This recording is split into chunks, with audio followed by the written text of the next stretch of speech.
ఉన్నాయి ముఖ్యమంత్రి గారు హైదరాబాద్ మీకు ఓటు వేయలేదు మాకు తెలుసు, మీకు కూడా తెలుసు. మరి అందుకోసం ఏమైనా బదిలా తీసుకుంటున్నావా? హైదరాబాద్ ప్రజల మీద ఏమైనా పగబట్టినావా? ఎందుకు ఈ కక్ష నీకు? మాకు అర్థం కాక అడుగుతా ఉన్నా. హైదరాబాద్లో ఇలా తాగునీటి డిమాండ్కి సరిపడా నీళ్లు ఉన్నాయి. సింగూరులో 18 టీఎంసీలు ఉన్నాయి, ఉస్మాన్ సాగర్లో హిమాయత్ సాగర్లో నీళ్లు ఉన్నాయి, ఎల్లంపల్లిలో నీళ్లు ఉన్నాయి. నువ్వు కాళేశ్వరం పంపులు ఆన్ చేసినావు కదా, ఆ నీళ్ళను మీరు కొండపోచమ్మ దాకా తీసుకురావచ్చు. మల్లన్న సాగర్లో నీళ్లు ఉన్నాయి, కొండపోచమ్మకు తీసుకురండి, అక్కడి నుంచి హైదరాబాద్కి నీళ్ళు ఇవ్వచ్చు. ఇవ్వడం లేదు, కావాలనే ఇంకా సిగ్గు లేకుండా ఆయన మాట్లాడుతున్నాడు. నిన్న బుక్ చేసిన 12 గంటల ట్యాంకర్లు ఇస్తున్నాం, మమ్మల్ని అభినందిస్తలేరు అంటున్నాడు ముఖ్యమంత్రి. అసలు ఒక ముఖ్యమంత్రి మాట్లాడే మాటనేనా అది? అసలు ట్యాంకర్లు కొనుక్కోవాల్సిన దుస్థితి ఎందుకు వచ్చింది? నీళ్లు ఉండగా అది చెప్పు నువ్వు ముందు. ట్యాంకర్లు ఎందుకు బుక్ చేయాల్సుకోవాల్సి వస్తుంది?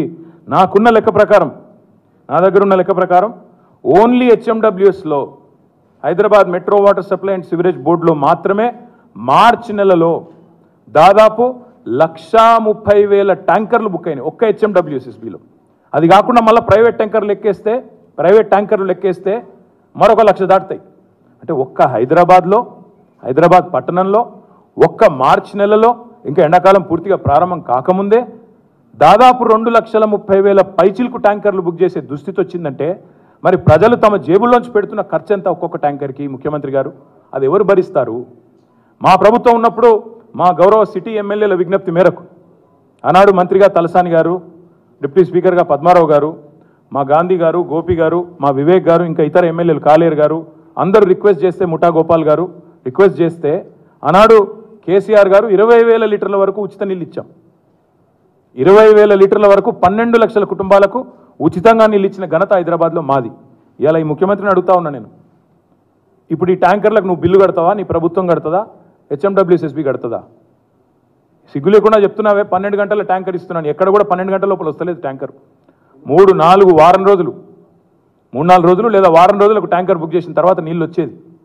వాస్తవం ఏంటి అంటే మరి ఈ నువ్వు ఫ్రీ వాటర్ అన్నాం కదా, ఫ్రీ వాటర్ ఈ ట్యాంకర్లు ఫ్రీగా ఇయ్యి. మొత్తం నగరంలోని ప్రజలందరికీ నీ చేతగాంతనం వల్ల, నీ నిర్వాహకం వల్ల ఏదైతే ఇబ్బంది జరుగుతున్నదో ట్యాంకర్లు ఫ్రీగా ఇవ్వాలని చెప్పి నేను డిమాండ్ చేస్తా ఉన్నా.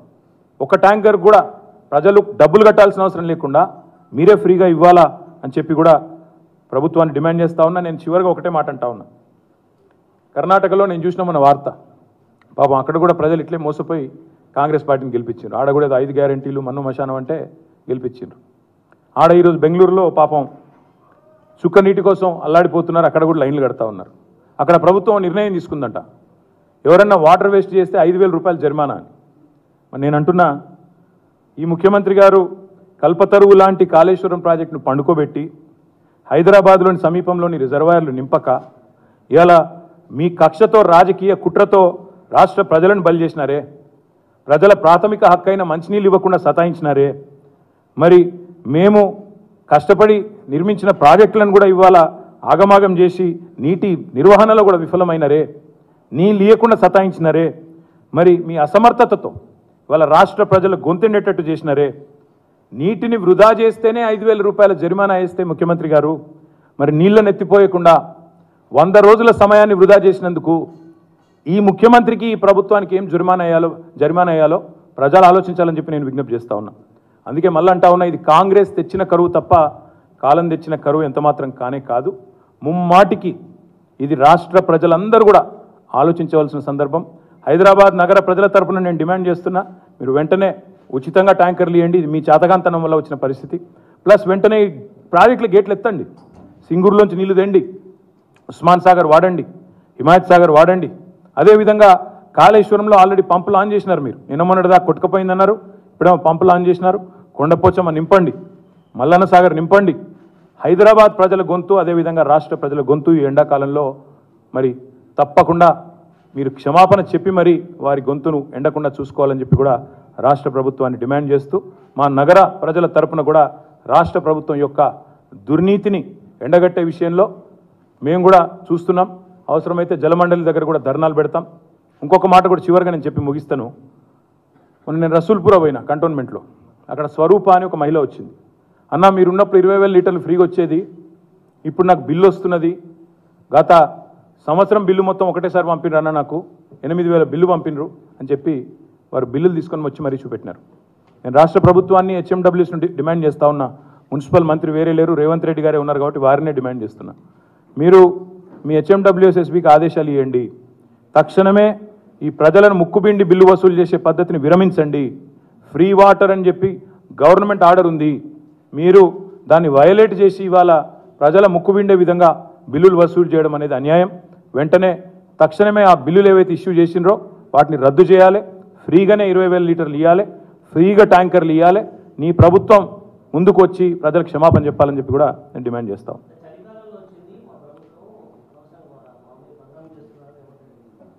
బ్రదర్, నేను ఏమంటున్నాను, మీరు కావాలంటే రేవంత్ రెడ్డి గారు చెప్పిందో నేను చెప్పిందో కాదు, మీరు దయచేసి ఐఎండి లెక్కలు తీసుకోండి. పోయిన సంవత్సరం వర్షాలు ఎంత పడ్డాయి? సాధారణం కంటే ఎక్కువ వర్షాలు పడ్డాయి, 14% అధికంగా పడ్డాయి. మేము అధికారం నుంచి దిగిపోయిన నాడు జలాశయాలన్నీ నిండుకుండల్లా ఉన్నాయి. ఈ 3-4 నెలల్లో ఏం జరిగింది అంటే, వాస్తవం ఏంటంటే మా మీద కోపంతో మేడిగడ్డను ఒక బూచిగా చూపెట్టి గోదావరిలో నీళ్ళు లిఫ్టింగ్ బంద్ చేసిండ్రు. కృష్ణలో కూడా వీళ్ళకి నీటి నిర్వహణ రాదు. మా ముఖ్యమంత్రి కేసీఆర్ గారు ఉన్నప్పుడు ఆనాడు ఒకసారి ప్రాజెక్టుల విషయంలో ఎంత పట్టుదలగా ఉండేదంటే ఆయన అక్కడ కింది స్థాయిలో ఉండే ఏఈలకు డీఈలకు కూడా స్వయంగా ముఖ్యమంత్రి గారు ఫోన్ చేసి చెరువులు నింపండి అని గోల చేసి ఆనాడు ప్రతిరోజు వాటర్ మేనేజ్మెంట్ అనేది తానే స్వయంగా చూసుకునేది కేసీఆర్ గారు. ఈ ముఖ్యమంత్రి గారికి తెలియదు, వాళ్ళ మంత్రులకు తెలియదు, వాళ్ళ కనీసం అవగాహన లేదు. వాస్తవం ఆయనకు పరిపాలన అనుభవం కూడా లేదు. నేను ఆయన తప్పు పట్టట్లేదు, పరిపాలన అనుభవం లేదు, పోనీ నేర్చుకుందామనే జిజ్ఞాస కూడా లేదు. దానివల్ల వచ్చిన ఉపద్రవం ఇది. అందుకే ఇప్పటికైనా నేను ఏమంటున్నా అంటే, కాళేశ్వరం కొట్టుకుపోయిందన్నారు, మరి నీళ్ళు పంపు చేస్తున్నారు, పైకి పంపు చేయండి, నీళ్ళు తీసుకురండి హైదరాబాద్కి, ఎల్లంపల్లికి చేయండి, ఎల్లంపల్లి నుంచి హైదరాబాద్కి నీళ్ళు ఇవ్వండి, సింగూరు వాడండి. సోర్సెస్ చూపెడుతున్నాం కదా, మీకు తెలియదు కదా, చెప్తున్నాము, నేర్చుకోండి, ప్రజలకు ట్యాంకర్ల బాధ తప్పియండి, లేదా ట్యాంకర్లన్నా ఫ్రీగా ఇవ్వండి, అదన్నా చేయండి. సర్లేండి, ఇప్పుడు చెల్లని నోట్లు, ఈ పెద్ద పెద్ద మాటలు ఇవన్నీ కాదు. ఇవాళ దేశంలో కాంగ్రెస్ రాహుల్ గాంధీ కంటే చెల్లని నోటు ఎవరైనా ఉన్నారా అండి? ఆయన సొంత సీటే గెలవలేడు, ఆమెతే ఓడిపోయిండు, వాయనాడు వారిపోయిండు. ఇలా వాయనాడులో కూడా ఓడిపోయే పరిస్థితుంది. కాంగ్రెస్ 40 సీట్లు దాటి గెలవదు దేశంలో, అందరికీ తెలిసి. ఇది నేను అంటలేను, ఇది వాళ్ళ పార్ట్నర్సే అంటున్నారు. స్వయంగా మమతా బెనర్జీ గారే చెప్తున్నారు చెల్లని నోటు ఎవరో ఈ దేశంలో అందరికీ తెలుసు. అయినా నాకు తెలియకడుగుతా, రేవంత్ రెడ్డి గారు ఎవరి కోసం పోటీ చేస్తున్నారో, ఎవరి కోసం పనిచేస్తున్నారో మీరు కూడా ఆలోచించండి ఒకసారి. ఆయన రాహుల్ గాంధీ కోసం పనిచేస్తుండా, మోడీ కోసం పనిచేస్తుండా, మీరు కూడా చూడండి, జాగ్రత్తగా చూడండి. ఎవరు తప్పుపడుతున్నారు?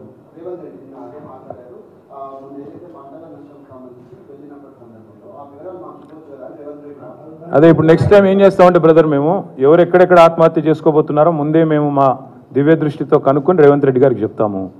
నెక్స్ట్ పంటలు ఎక్కడెక్కడ ఎండిపోబోతున్నాయో మా దివ్య దృష్టితో మేమే చూసుకొని మేమే చెప్తాము. ఆ తర్వాత రాష్ట్రంలో ఎక్కడెక్కడ ఎలాంటి ఉపద్రవాలు రాబోతున్నాయో దివ్య దృష్టి